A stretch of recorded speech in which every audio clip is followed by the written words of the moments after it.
Good morning friends, నా పేరు Ashok Reddy, senior journalist. So ఈ రోజు ప్రధానమైన వార్తా పత్రికల్లో అంశాలు మనం తెలుసుకుందాం. సో నమస్తే తెలంగాణలో చూసుకుంటే ఈ రోజు ప్రధానమైన హెడ్లైన్, తెలంగాణకు విలన్ కాంగ్రెస్ పార్టీ. సో నిన్న ఎల్కతుర్తి వరంగల్ జిల్లాలో బీఆర్ఎస్ పార్టీ రజతోత్సవ సభ నిర్వహించారు. చాలా గ్రాండ్ గా జరిగినట్లు బీఆర్ఎస్ శ్రేణులు చెప్తున్నారు. దాదాపు 4-5 లక్షల మందికి పైగా సభకు హాజరయ్యారు. చాలా మంది 2 లక్షల వరకు ఇంకా రాలేకపోయారు. చాలా మంది తిరుగుముఖం పట్టారు. భారీ ట్రాఫిక్ జామ్ ఏర్పడింది.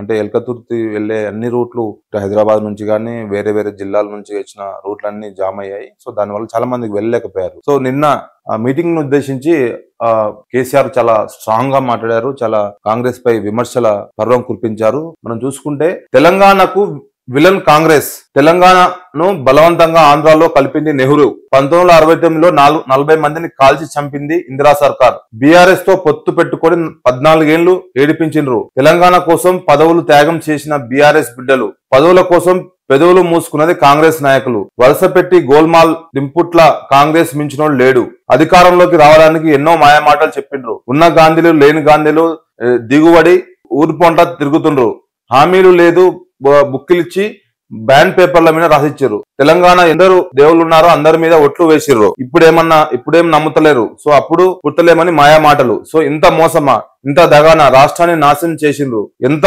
మంచిగున్న తెలంగాణను బొందల కలిపిండ్రు, ఏడాదిలో గింత గల్లంతా, కేసీఆర్ పక్కకు పొంగానే ఆగమాగం, ఈ కాంగ్రెస్ లకు ఏం మాయాగరోగం వచ్చిందంటూ స్ట్రాంగ్ గా మాట్లాడారు. అదేవిధంగా యూనివర్సిటీ భూమిని అమ్ముతారా, విచక్షణ ఉండొద్దా అంటూ కేసీఆర్ నిన్న సభను ఉద్దేశించి కాంగ్రెస్ పార్టీ పైన పూర్తిగా ఫైర్ అయ్యారు. సో మొత్తం ఎక్కడున్న తెలంగాణ ఎక్కడికి పోయింది, 10 ఏళ్ల పాలనలో అద్భుతాలు చేసి చూపించాం, ఇప్పుడు అన్ని రంగాల్లో నాశనం అయిపోయింది, నా కళ్ళ ముందే ఇదంతా జరుగుతుంది అనుకోలేదు, నా మనసుకు ఎంతో బాధ అవుతుంది, దుఃఖం అవుతుంది, మన తెలంగాణ మళ్ళీ విజయం సాధించాలి, ప్రతి ఒక్కరి ముఖంలో చిరునవ్వులు చిందాలి, ఎక్కడ పోగొట్టుకున్నామో అక్కడే వెతకాలి. బీఆర్ఎస్ రజతోత్సవ సభ సమావేశంలో కేసీఆర్ ఆవేదన, తెలంగాణ ప్రజల కష్టాలపై ఆయన కౌంటర్ ఇచ్చారు. సో ఓవరాల్ గా ఇది ఈరోజు నమస్తే తెలంగాణలో ప్రధానమైన అంశం చూసుకుంటే, సో కేసీఆర్ అయితే కాంగ్రెస్ పైన చాలా సీరియస్ అయిన సభను ఉద్దేశించి అప్పుడు ఏదైతే 1969లో 400 మందిని కాల్చి చంపింది ఇందిరా సర్కార్. సో దాని తర్వాత కాంగ్రెస్ పార్టీ వల్లనే అప్పుడు తెలంగాణను ఆంధ్రాలో కలిపారు. తర్వాత తెలంగాణ ఇవ్వడానికి 14 ఏళ్ల పాటు మేము పొత్తు పెట్టుకుంటే ఏడిపించిర్రు, ఇవ్వలేదు, కాంగ్రెస్ పార్టీ మమ్మల్ని పట్టి పీడించింది బీఆర్ఎస్ పార్టీని, 14 ఏళ్ళు పొత్తులో ఉన్నా కూడా ఎక్కడ మాట వినలేదు అంటూ ఆయన నిన్న కేసీఆర్ సభాముఖ్యంగా ఫైర్ అయ్యారు. సో ఎక్కడున్న తెలంగాణ ఎక్కడికి పోయింది అంటే, 10 ఏళ్ల పాలనలో బీఆర్ఎస్ పాలనలో తెలంగాణ ప్రపంచంలో భారతదేశంలో అగ్రగామి రాష్ట్రంగా ఉంది. అలాంటి రాష్ట్రాన్ని ఇప్పుడు ఆగం చేసిర్రు. ఇలాంటి పరిస్థితి నేను చూడాల్సి వస్తుంది అనుకోలేదు. సో ఇదంతా కాంగ్రెస్ వల్లనే. కాంగ్రెస్ ఒక మాట చెప్పి ఇప్పుడు ఒక మాట చెప్తుంది. కేవలం 16 నెలల్లోనే ఇంత ఘోరాలు చూడాల్సి వస్తుంది అనుకోలేదు. సో ఇంకా సమయం లేదు, నేను కూడా బయటికి వెళ్తాను, ఇక ప్రజాక్షేత్రంలో ఉంటాను. సో బీఆర్ఎస్ శ్రేణులు ఎవరు అధైర్యపడొద్దు. బీఆర్ఎస్ శ్రేణుల పైన కాంగ్రెస్ పార్టీకి సంబంధించిన నాయకులు కేసులు పెడుతున్నారు, సోషల్ మీడియా వారియర్స్ పైన కేసులు పెడుతున్నారు. ఎవరు భయపడిన అవసరం లేదు. సోషల్ మీడియా వారియర్స్ కు ఎవరైతే ప్రశ్నిస్తున్నారో వాళ్ళపైన పోలీసులు అక్రమ కేసులు పెడుతున్నారు. వారందరికీ మేము అండగా ఉంటాము. ఖచ్చితంగా మా లీగల్ టీము వెంటనే ఉంటుంది, నేను కూడా ఉంటాను, మీరు అధైర్యపడొద్దు. సో మీరంతా ప్రభుత్వాన్ని ప్రశ్నించాలంటూ ఆయన కేసీఆర్ నిన్న సభాముఖంగా మాట్లాడారు. సో నిన్న మొత్తం సభలో ఒక పిన్ డ్రాప్ సైలెంట్ కేసీఆర్ మాట్లాడుతుంటే చాలా మంది సోషల్ మీడియా వేదికగానే టీవీలో కూడా చాలా మంది ఆసక్తిగా చూశారు. సో కేసీఆర్ ఏం మాట్లాడతారు, చాలా రోజుల తర్వాత ఆయన బయటికి వచ్చారు, ప్రజాక్షేత్రంలోకి వచ్చారు. నిన్న రజతోత్సవ సభ ద్వారా ఆయన ఏం మాట్లాడతారు, అసలు కాంగ్రెస్ పైన ఏం మాట్లాడతారు అనే దానిపైన చాలా మంది పబ్లిక్ ఆసక్తిగా చూశారు. సో అనుకున్నట్లుగానే ఆయన కాంగ్రెస్ పైనే ప్రధానంగా విమర్శలు చేశారు. సో కాంగ్రెస్ పాలన ప్రజలంతా ఇబ్బందులు గురయ్యారు. గత 10 ఏళ్లలో దేశంలో ఎవరు చేయలేని సంస్కరణలను బీఆర్ఎస్ పార్టీ తీసుకొచ్చింది. రైతులు ఆగమాగం అవుతుంటే రైతు బంధు ఆలోచన నా మైండ్ లో నుంచి పుట్టింది. అందులో భాగంగానే రైతుకు 5,000 ఎకరానికి ప్రతి సంవత్సరం 2 సార్లు ఇచ్చాము. కానీ కాంగ్రెస్ వాళ్ళు అధికారంలోకి వచ్చినాక దాన్ని నెరవేర్చలేరు, రైతులు ఇబ్బంది పడుతున్నారు, పంటలకు నీళ్లు అందట్లేదు అంటూ కేసీఆర్ నిన్న ఫైర్ అయ్యారు. సో ఓవరాల్ గా ఇది మొత్తం కేసీఆర్ ప్రధానంగా కాంగ్రెస్ పార్టీ పైనే ప్రధానంగా విమర్శలు చేశారు. కాంగ్రెస్ కున్నది 2.5 ఏళ్లే, వచ్చేది బీఆర్ఎస్ సర్కారే, దాన్ని ఎవరు ఆపలేరు, ఆపడం ఎవరి తరము కాదు, ఇకనైనా బయలుదేరుతా, అన్ని లెక్కలు తీస్తా అంటే ఇంకా 2 ఏళ్లే సమయం ఉంది. అంటే ఒకవేళ జమిలీ ఎన్నికలు వస్తే 2026లో ఎలక్షన్స్ వస్తాయి, 26, 27 ఎలక్షన్స్ వస్తాయి కాబట్టి 2 ఏళ్ల సమయం ఉంది అన్నట్లు కేసీఆర్ మాట్లాడారు. అప్పుడు బీఆర్ఎస్ పార్టీని ఎవరు ఆపలేరు, ఖచ్చితంగా బీఆర్ఎస్ పార్టీ అధికారంలోకి వస్తుంది. ఇప్పుడున్న పరిస్థితి చూస్తే కాంగ్రెస్ పార్టీ పైన తీవ్ర స్థాయిలో వ్యతిరేకత ఉంది ప్రజాక్షేత్రంలో. ఎవరు హ్యాపీగా లేరు, రైతులు, మహిళలు, ఉద్యోగులు, నిరుద్యోగులు, స్టూడెంట్స్, సో ఎవరు హ్యాపీగా లేరు కాబట్టి ఖచ్చితంగా బీఆర్ఎస్ పార్టీ అధికారంలోకి వస్తుందంటూ ఆయన నిన్న ఒక కీలక వ్యాఖ్యలు చేశారు. సో ఓవరాల్ గా నమస్తే తెలంగాణలో ఇది ఆపరేషన్ ఖగార్ ఆపాల్సిందే. సో కేంద్ర ప్రభుత్వము ఆపరేషన్ ఖగార్ పేరుతో ఛత్తీస్గఢ్ అడవుల్లో కూబింగ్ నిర్వహిస్తుంది. దాదాపు 1000 మంది మావోయిస్టులు దాక్కున్నట్లు వాళ్ళందరినీ పట్టుకునే ప్రయత్నంలో భాగంగా సో వాళ్ళందరినీ పట్టుకునే ప్రయత్నం చేస్తుంది. సో ఆపరేషన్ ఖగార్ పేరుతో దాన్ని ఆపాలి, మావోయిస్టులతో చర్చలు జరపాలి. ఎందుకంటే ఇది మనం ప్రజాస్వామ్యంలో ఉన్నాము, ఇట్లా చంపుకుంటూ పోతే ఏముంటది, వాళ్ళందరినీ పిలిచి వాళ్ళు ఏం కోరుకుంటున్నారు, మంచా చెడా అనేది ప్రజలకు కూడా తెలుస్తుంది కాబట్టి వాళ్ళందరినీ పిలిచి మాట్లాడాలి తప్ప అధికారం ఉంది కదా అని కాల్చుకుంటూ పోతే మంచిది కాదు. సో అది ప్రజాస్వామ్యంలో మంచిది కాదంటూ నిన్న కేసీఆర్ సభను ఉద్దేశించి మాట్లాడారు. సో మరో పేపర్ చూసుకుంటే సాక్షిలో ప్రధానంగా చూసుకుంటే సాక్షిలో కూడా కాంగ్రెస్ అన్ని చోట్ల ఫెయిల్ అయింది. బీఆర్ఎస్ రజతోత్సవ సభలో కేసీఆర్ ఫైర్, మమ్మల్ని మించిన సిపాయిలు లేరన్నారు, కేసీఆర్ మించి చేస్తామన్నారు, 420 హామీలు ఇచ్చి ఏం చేయకుండా ప్రజలను దగా చేశారు. ఆనాడైనా ఈనాడైనా తెలంగాణకు నెంబర్ 1 విలన్ కాంగ్రెస్ పార్టీ. రాష్ట్ర ప్రభుత్వాన్ని మేం పడిగొట్టం, ప్రజలే వీపులు సాఫ్ చేస్తారు, ప్రజలంతా ఓ నిర్ణయానికి వచ్చారు, ఓట్లు ఎప్పుడొస్తాయో అని చూస్తున్నారు. సో కాంగ్రెస్ ను గద్దె దించేందుకు తాను బయటికి వస్తానని ప్రకటన. తెలంగాణ చెలరేగింది, మళ్ళీ వచ్చేది బీఆర్ఎస్ ప్రభుత్వం అని స్పష్టీకరణ. సో మంచిగున్న తెలంగాణను ఆగం చేశారు. సో కాంగ్రెస్ పార్టీ అన్ని చోట్ల ఫెయిల్ అయింది, మంచిగున్న తెలంగాణ మొత్తం నాశనం చేసిర్రు, 420 హామీలు ఇచ్చిర్రు. సో ఏవి నెరవేర్చట్లేదు. సో మమ్మల్ని మించిన సిపాయిలు లేరు అన్నారు, కానీ కేసీఆర్ మించి చేస్తామని హామీ ఇచ్చారు, కానీ ఇంతవరకు వాటికి సంబంధించిన ఒక్క హామీ కూడా నెరవేర్చలేదు. సో నేను పెట్టిన స్కీమ్లనే మళ్ళీ రైతు బంధు 10,000 ఇస్తే సంవత్సరానికి ఎకరాకు, దాన్ని మేము 15,000 ఇస్తా ఉన్నారు, కానీ వాటిని కూడా 12,000కి తీసుకొచ్చారంటూ కూడా ఒక విమర్శలు చేశారు. సో ఇది ఓవరాల్ గా ఆనాడైనా ఈనాడైనా తెలంగాణకు number one villain Congress party అంటే అప్పట్లో 1969లో ఆంధ్ర నుంచి సపరేట్ కావాలన్నప్పుడు కూడా తెలంగాణను ఆపింది కూడా కాంగ్రెస్ పార్టీ. అప్పుడు 400 మంది చనిపోయింది కూడా ఇందిరాగాంధీ అంటూ ఆయన ఒక స్టేట్మెంట్ ఇచ్చారు. సో ఓవరాల్ గా ఇది నిన్న కేసీఆర్ ప్రసంగం తర్వాత నిన్న కేసీఆర్ వ్యాఖ్యలపై సీఎం రేవంత్ రెడ్డి నివాసంలో మంత్రులంతా ఆయన స్పీచ్ ని విన్న తర్వాత మీడియా సమావేశం నిర్వహించారు. ఈ సమావేశంలో పొంగిలేటితో పాటు సినిమా మంత్రి పొంగిలేటితో పాటు పొన్నం ప్రభాకర్, సీతక్క, జూపెల్లి వీళ్ళంతా మీడియా సమావేశం నిర్వహించారు. డేట్ ఫిక్స్ చేయండి, అసెంబ్లీలోకి రండి, చర్చిద్దామంటూ ఒక ట్యాగ్ లైన్ చూసుకోవచ్చు. రజతోత్సవ సభ పేరుతో ఎల్కతుర్తిలో బీఆర్ఎస్ అధినేత కాంగ్రెస్ పార్టీ ఆక్రోశం విషం కక్కారని రాష్ట్ర రెవెన్యూ మంత్రి పొంగులేటి శ్రీనివాసరెడ్డి ధ్వజమెత్తారు. 10 ఏళ్ల బీఆర్ఎస్ పాలనలో అద్భుతాలు జరిగినట్టు, ప్రజలు ఎన్నుకున్న కాంగ్రెస్ ప్రభుత్వంలో ఏమీ జరగనట్టు ఆయన మాట్లాడుతున్నారు. సో నిన్న బీఆర్ఎస్ సభలో కేసీఆర్ కాంగ్రెస్ పార్టీ విమర్శించారు. దాన్ని కౌంటర్ గా కాంగ్రెస్ సంబంధించిన మంత్రులు కౌంటర్ ఇచ్చారు. అది అందులో ప్రధానంగా ఈ 10 ఏళ్లలో మీరేం చేశారు, మేము ఈ సంవత్సరంన్నర కాలంలో ఏం చేశామో చర్చకు రండి, అసెంబ్లీలో చర్చించుకుందాం, మీరేం చేశారో మేమేం చేశారో, ఏదో మొత్తం 10 ఏళ్లలో మీరే చేసినట్లు ఇప్పుడు మేము ఏం చేయనట్టు ప్రజలకు మీరు మాట్లాడుతున్నారు. సో అది మంచి మాటలు కావు. సో ఇది ఖచ్చితంగా అసెంబ్లీకి రండి, మొత్తం చిట్టా విప్తాము, 10 ఏళ్లలో ఎంత అవినీతి జరిగింది, సో లాస్ట్ సంవత్సరాలలో మేమెంత అభివృద్ధి చేశాము, మేమేదో కేసీఆర్ పథకాలను ఆపేసినట్లు చెప్తున్నారు. సో రైతు బంధు అప్పుడు 10,000 ఇస్తే మేము ఇప్పుడు 12,000 ఇస్తున్నాం తప్ప ఎక్కడ తగ్గలేదంటూ నిన్న మంత్రులు కౌంటర్ ఇచ్చారు. సో ఇది ప్రధానంగా సాక్షిలో వచ్చిన ప్రధానమైన వార్త. వెలుగులో చూసుకుంటే మాత్రము ఇక ఊకోను బయలుదేరుతా, ఎవరిని లెక్కలేందో తీస్తా, ఏడాదిన్నరకే రాష్ట్రంలో ఆర్థిక పరిస్థితి నాశనమైంది, బీఆర్ఎస్ రజతోత్సవ సభలో కేసీఆర్ వ్యాఖ్యలు, నేను అసెంబ్లీకి రావాలంట, అసెంబ్లీకి తాను దేనికి రావాలో కేసీఆర్ ప్రశ్నించారు. కేసీఆర్ నువ్వు రా అసెంబ్లీకి అంటారు, దేనికి, నీ కాయగొరుడుకు ముచ్చట్లు వినటానిక, అసెంబ్లీలో పిల్లలు అడిగితేనే మీరు జవాబు చెప్తలే, కమిషన్లు తీసుకుంటున్నారని మా కేటీఆర్ నిలదీస్తే ఆర్థిక మంత్రి భుజాలు తడుముకుంటున్నాడు, ఎందుకు బాధ అని కేసీఆర్ అన్నారు. కాంగ్రెస్ ప్రభుత్వం ఏడాదిన్నరలో ఏమి చేయలేదని, ఇంకో 2.5 ఏళ్ల సమయం ఇస్తాం, ఏం చేస్తుందని నిలదీశారు. సో ప్రజలు మేధావులు ఆలోచన చేయాలి, ఎట్లున్న తెలంగాణ ఎట్లయింది, ముందటి పోతున్నదనుకుంటే ఏమైంది, అసలు ముళ్ళుతోనే తీసినట్టు పోయినడానికి ఏమి వెతకాలన్న కాంగ్రెస్ ప్రభుత్వం పైన కేసీఆర్ చాలా సీరియస్ అయిన సందర్భం కనిపిస్తోంది. సో చాలా టైం ఇచ్చాము, అసెంబ్లీకి రావాలని పదే పదే ఎందుకు కోరుతున్నారు? నేను వస్తేనే మా పిలగాళ్ళు అంటే కేటీఆర్, హరీష్ రావు అడిగితేనే సమాధానం చెప్పలేకపోతారు. నేను వస్తే మీరేం సమాధానం చెప్తారు? ఆర్థిక మంత్రి భుజాలు తడుపుకుంటారు, కమిషన్ తీసుకుంటూ కేటీఆర్ అసెంబ్లీలో అడిగితే దానికి సమాధానం లేదు. ఆర్థిక మంత్రి భుజాలు తడుపుకొని భయపడిన పరిస్థితులు కనిపిస్తున్నాయి. సో నేను వస్తే మీరు ఏం చేస్తారంటూ ఒక ప్రశ్న అయితే కేసీఆర్ నిన్న సభాముఖంగా సభలో మాట్లాడారు. సో బీఆర్ఎస్ సభలో కేసీఆర్ వ్యాఖ్యలు. సో ఓట్లు వేయించుకుని దగా చేసిండ్రు, ఆశపడిన జనం బోల్తా పడ్డారు, జుట్టు పట్టుకొని ఫ్రీ బస్సు, 2 లక్షల రుణమాఫీ ఏమైంది? బిల్లులు ఇయ్యక మాజీ సర్పంచులు గోస పుచ్చుకుంటున్నారు. తెలంగాణకు number 1 villain Congress party. So 2 లక్షల రుణమాఫీ కూడా చేయలేదు, ఫ్రీ బస్సు అని కూడా చాలా జుట్టు పట్టుకొని అంటే ఫ్రీ బస్సు పెట్టారు. ఫ్రీ బస్సు వల్ల మహిళలు చాలా బస్సులు ఎక్కిన తర్వాత గొడవలు అవుతున్నాయి. చాలా సందర్భాల్లో వీడియోలు చూసుకోవచ్చు, మనం సోషల్ మీడియాలో కూడా వైరల్ అయినాయి. ఆ ఫ్రీ బస్సు వల్ల మహిళలు ఆగమాగం అవుతారు తప్ప అందులో ఏం లాభం ఉన్నట్టు కేసీఆర్ మాట్లాడారు. సో 2 లక్షల రుణమాఫీ ఎక్కడా పోయింది? ఎందుకు ఇవ్వట్లేదు?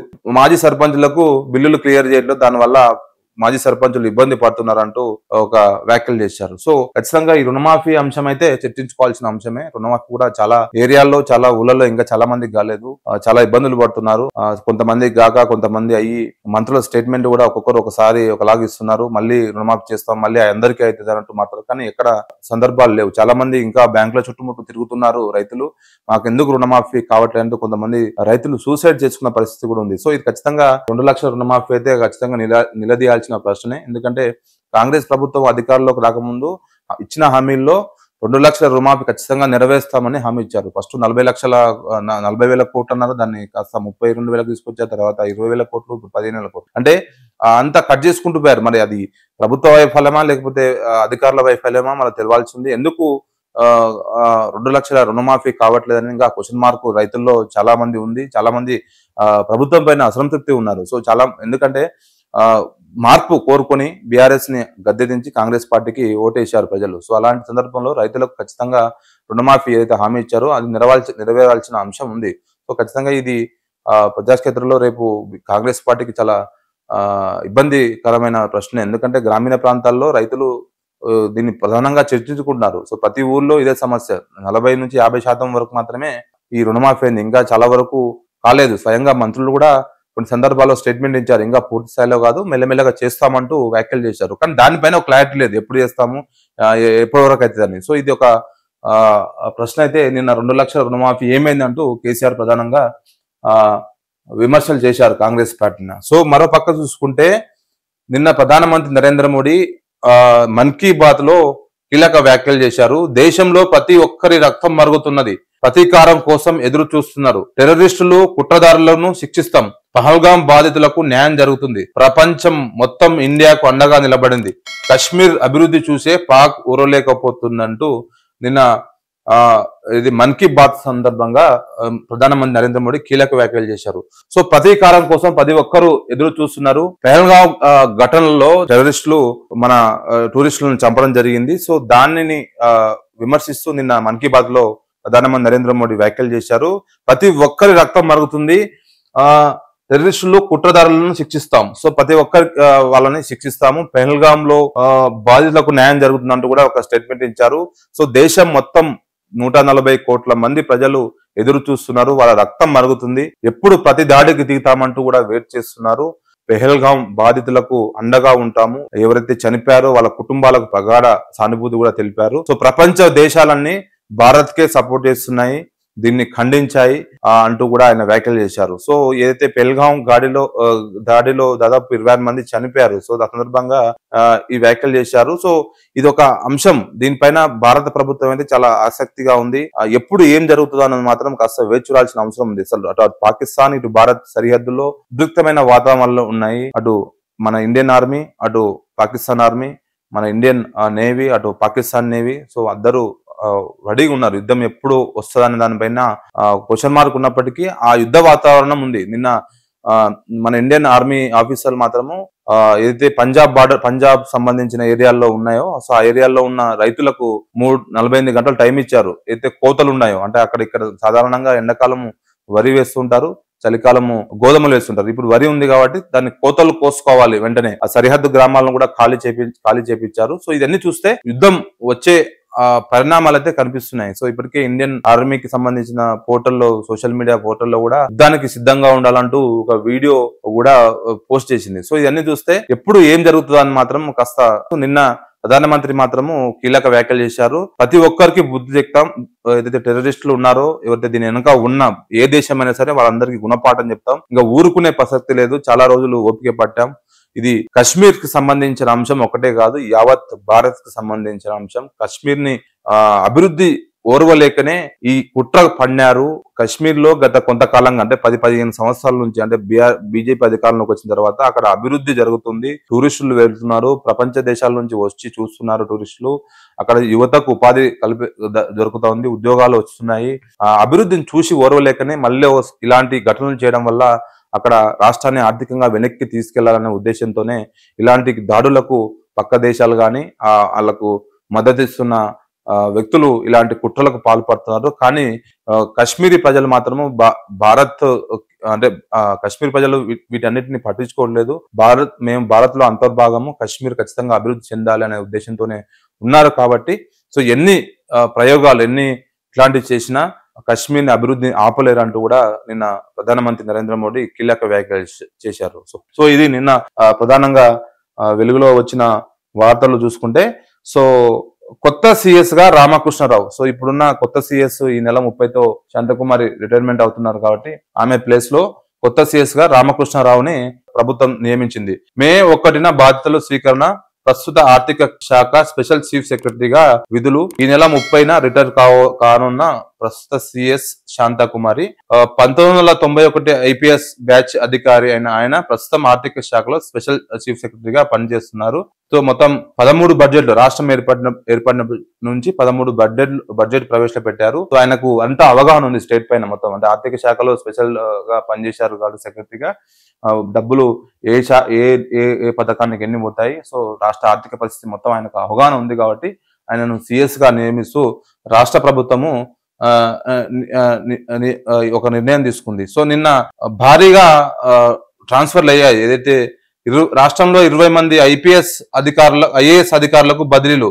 పరిశ్రమల శాఖ స్పెషల్ సిఎస్ గా సంజయ్ కుమార్, స్మితపై బదిలీ వేటు. టూరిజం నుంచి ఫైనాన్స్ కమిషన్ కు, జిహెచ్ఎంసి కమిషనర్ గా ఆర్వి కర్ణన్, హెచ్ఎండిఏ లిమిట్స్ సెక్రటరీగా ఇలంబర్తి ఉత్తర్వులు జారీ చేసిన రాష్ట్ర ప్రభుత్వం. సో నిన్న 20 మంది ఐపీఎస్ లను రాష్ట్ర ప్రభుత్వము బదిలీ చేసింది. అందులో స్మితా సబర్వాల్ ను కూడా బదిలీ చేసింది. ఆమె గతంలో టూరిజం సెక్రటరీగా ఉంటే అక్కడ నుంచి ఇప్పుడు ఫైనాన్స్ కమిషన్ కి బదిలీ చేశారు. సో గత కొన్ని రోజులుగా ఏదైతే హైదరాబాద్ యూనివర్సిటీకి సంబంధించిన భూముల వ్యవహారం నుంచి ఆమె ఇంట్రెస్టింగ్ కామెంట్ చేస్తుంది.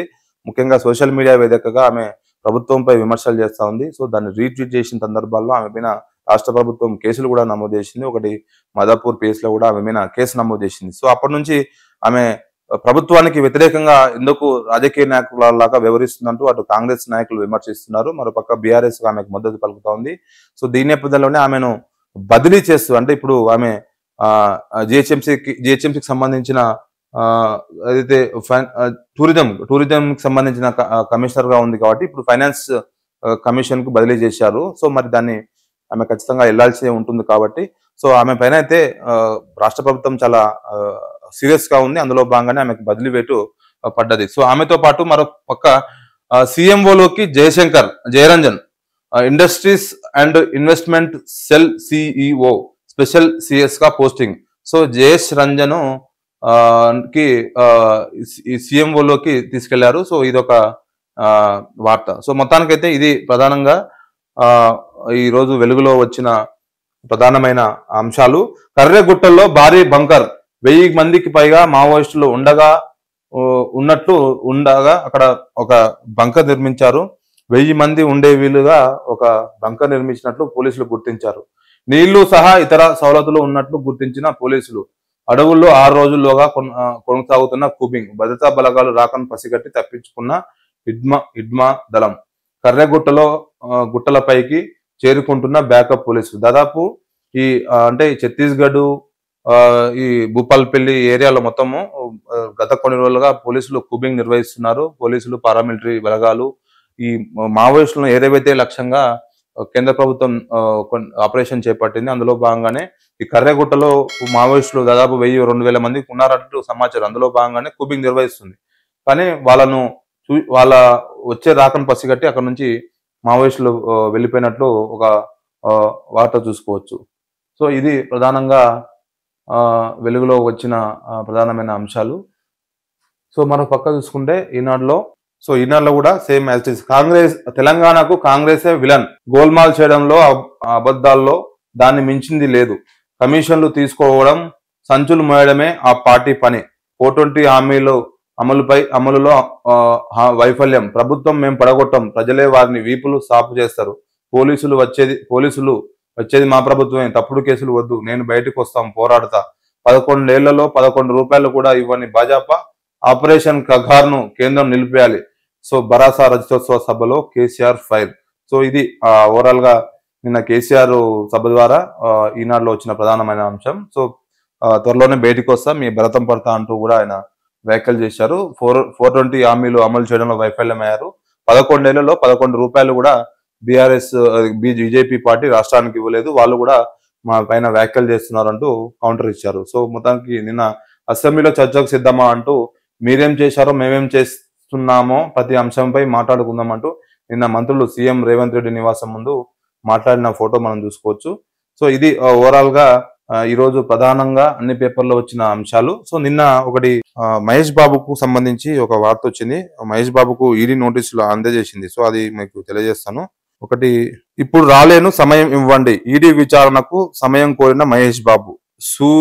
సాయి సూర్య డెవలపర్స్ పై నమోదైన మనీ లాండరింగ్ కేసులో ఈడీ ఎదుట విచారణకు హాజరయ్యేందుకు కొంత సమయం కోరిన మహేష్ బాబు సమయం ఇవ్వాలంటూ ఆయన అడిగారు. ముందస్తు షెడ్యూల్ ప్రకారం షూటింగ్ లో ఉన్నాను, సో హాజరు కాలేకపోతున్నాను కాబట్టి మరికొంత సమయం ఇవ్వాలంటూ ఆయన లేఖ రాశారు. ఈ నెల 22వ తారీఖు మహేష్ బాబుకి ఈడీ నోటీసులు ఇచ్చింది. సో ఈ రోజు హాజరు అవ్వాల్సి ఉంది. కానీ ఆయన షూటింగ్ లో ఉన్నాయి, వేరే విదేశాల్లో ఉండడము ఎక్కడ ఉండడం వల్ల ఆయన ఈ రోజు విచారణకు రాలేను, కొంత సమయం కావాలని కూడా ఆయన అడ్వకేట్ ద్వారా లేఖ పంపారు. సో మహేష్ బాబు 5,90,00,000 తీసుకున్నట్లు, అంటే ఈ సాయి సూర్య డెవలప్మెంట్స్ వెంచర్ ప్రాజెక్టు ప్రమోషన్ కోసం ఆయన నిన్న గతంలో ఆ ప్రమోషన్ కోసం దాదాపు 6 కోట్ల రూపాయలు తీసుకున్నారు. దానికి సంబంధించిన లావాదేవీలు నిన్న సాయి డెవలపర్స్ ఇంట్లో ఈడీ సోదాలు చేసిన సందర్భంగా 100 కోట్ల అక్రమ లావాదేవీలకు సంబంధించిన వ్యవహారం బయటపడింది. అందులో 6 కోట్లు ఈ ప్రమోషన్ కోసం మహేష్ బాబుకి ఇచ్చారు కాబట్టి, సో ఆ మహేష్ బాబును కూడా ఇందులో చేర్చారు. ఖచ్చితంగా ఆయన కూడా ఈడీ ముందు హాజరు అవ్వాల్సి ఉంటుంది. హాజరయ్యి ఎందుకు ఆ డబ్బులు తీసుకున్నారు, ఈ ప్రాజెక్టు గురించి మీకు తెలుసా, ఇందులో ఇంత కుట్రకోణం జరిగింది, 100 కోట్లు అక్రమ లావాదేవీలు జరిగాయి, దానికి మీకు ఏమైనా సంబంధం ఉందా, అసలు ఒక సెలబ్రిటీ అయ్యండి మీరు ఒక ఇలాంటి ఫ్రాడ్ సంబంధించిన ఒక కంపెనీకి ఎలా ప్రమోట్ చేస్తారు, సో అంటూ ఒక ఈడీ అయితే క్వశ్చన్ చేసే అవకాశం ఉంది. సో ఈ రోజు వెళ్లాల్సిన అవసరం ఉంది, కానీ ఆయన వెళ్ళలేకపోయారు. ఆయన షూటింగ్ లో ఉండడం, వేరే ముందస్తు ప్లాన్ షెడ్యూల్ ఉండడం వల్ల వెళ్ళలేరు. ఖచ్చితంగా మళ్ళీ ఒకసారి ఈడీ నోటీసులు ఇస్తుంది. నోటీసులు ఇచ్చిన తర్వాత మళ్ళీ ఆయన వెళ్లాల్సిన పరిస్థితి ఉంటుంది. సో ఓవరాల్ గా ఇది అన్ని వార్తాపత్రికల్లో వచ్చిన ప్రధానమైన అంశాలలో నిన్న రజతోత్సవ సభ అయితే గ్రాండ్ గా నిర్వహించినట్లు బీఆర్ఎస్ నాయకులు అంటున్నారు. చాలా వరకు అన్ని ప్రాంతాల నుంచి, అన్ని రాష్ట్రంలోని అన్ని జిల్లాల గ్రామాల నుంచి ప్రత్యేక బస్సు సదుపాయాలు కేటాయించి అక్కడ నుంచి ఎల్కతుర్తికి కేటాయించారు. చాలా మంది వెళ్లారు, కొంతమంది మధ్యలోనే వెనక్కి వచ్చిన సందర్భాలు కనిపించేది. భారీ ట్రాఫిక్ జామ్ ఏర్పడింది. సో నిన్న అదేవిధంగా సభను ఉద్దేశించి కేసీఆర్ చాలా కాంగ్రెస్ పై విమర్శలు చేశారు. కాంగ్రెస్ పార్టీ నెంబర్ 1 విలన్ అంటూ కూడా ఆయన వ్యాఖ్యలు చేశారు. దానికి కాంగ్రెస్ నాయకులు కూడా, మంత్రులు కూడా కౌంటర్ ఇచ్చారు. సో చర్చకు సిద్ధం, మీరు 10 ఏళ్లలో ఏం చేశారో మేము ఇప్పుడు ఏం చేస్తున్నాము, అసెంబ్లీలో చర్చించడానికి రండి, కేసీఆర్ రావాలి, చర్చించాలి, సో అప్పుడు తెలుస్తుంది మీరేం చేశారో మేమేం చేశారో అనేది మాత్రం ఒక ప్రజలకు ఒక అవగాహన వస్తుందంటూ నిన్న మంత్రులు కేసీఆర్ కి కౌంటర్ ఇచ్చారు. సో ఓవరాల్ గా ఇది ఈ రోజు ప్రధానమైన వార్తల్లో వచ్చిన అంశాలు.